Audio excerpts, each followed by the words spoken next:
Hello guys, today we will talk about the converting of g of s block into the g of z block. So to convert this g of s block into the g of z, we need one zero order hold function.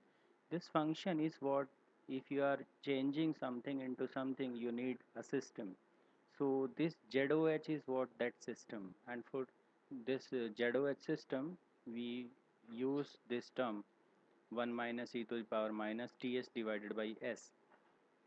So whenever we need to convert s domain into z domain, we need this ZOH function.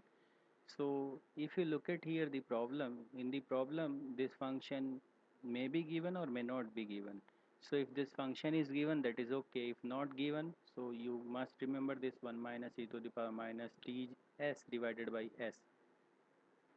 So if you look at this problem, g1 of s equal to s plus 2 divided by s plus 1 is given, and you need to convert this function into the g of z. This is your main task here, and for this this time is also given 0.5. So for this we can write g of s equal to 1 minus e to the power minus ts divided by s into the main given function, which we need to convert into the g of z. So whatever the function is given, that you will multiply with this ZOH function and you will write this equation. So this is the equation here. Now instead of g1 of s, you can write this given transfer function, and this s term you can use here along with the g1 of s. Now in the next part, this one is as it is here. As we know, z equal to e to the power ts, this is the main formula. So by using this formula we can write, instead of this we can write z to the power minus 1. uh, then this is the function. For this function we will do the next part.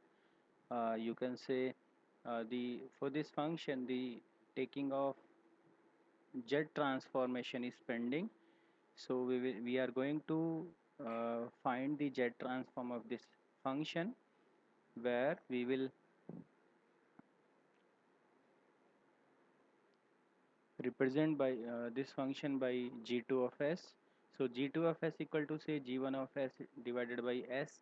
So instead of g1 of s, we can put here the given transfer function, which is s plus 2 divided by s plus 1. Then here we will apply the partial fraction method.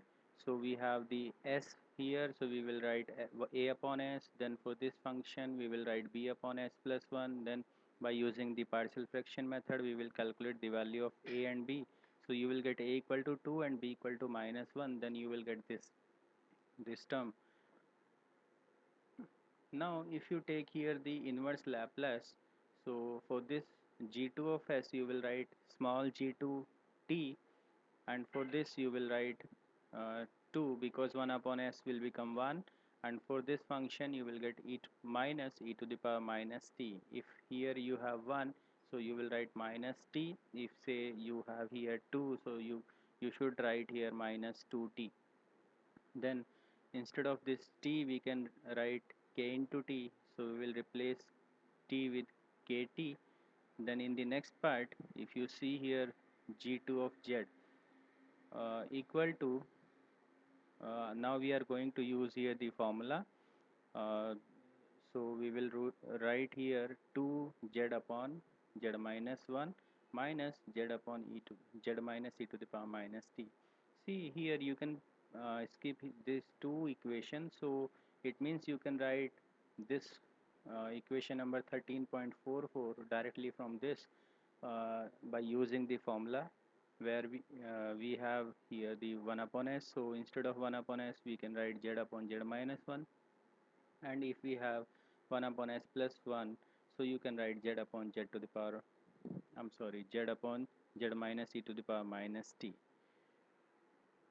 Then this t is given 0.5, so we will put this t value into this. So uh, e to the power minus 0.5, if you calculate by using the calculator you will get this, and you can multiply here, you will get this term. Then this part is g2 of z equal to this. Now if you this was our main equation, which is g of z equal to z minus 1 divided by z, and this is the part which we already considered as g2 of s. So now we will use this equation further. So we will get this g of z equal to z minus 1 divided by z into g2 of z. So if you multiply this complete term with this, you will get this one. Okay, so this is the completion of this problem. Now by your own you can solve this given problem, and the answer must be this one. So if you have any doubt, you can make a comment. Okay, thank you.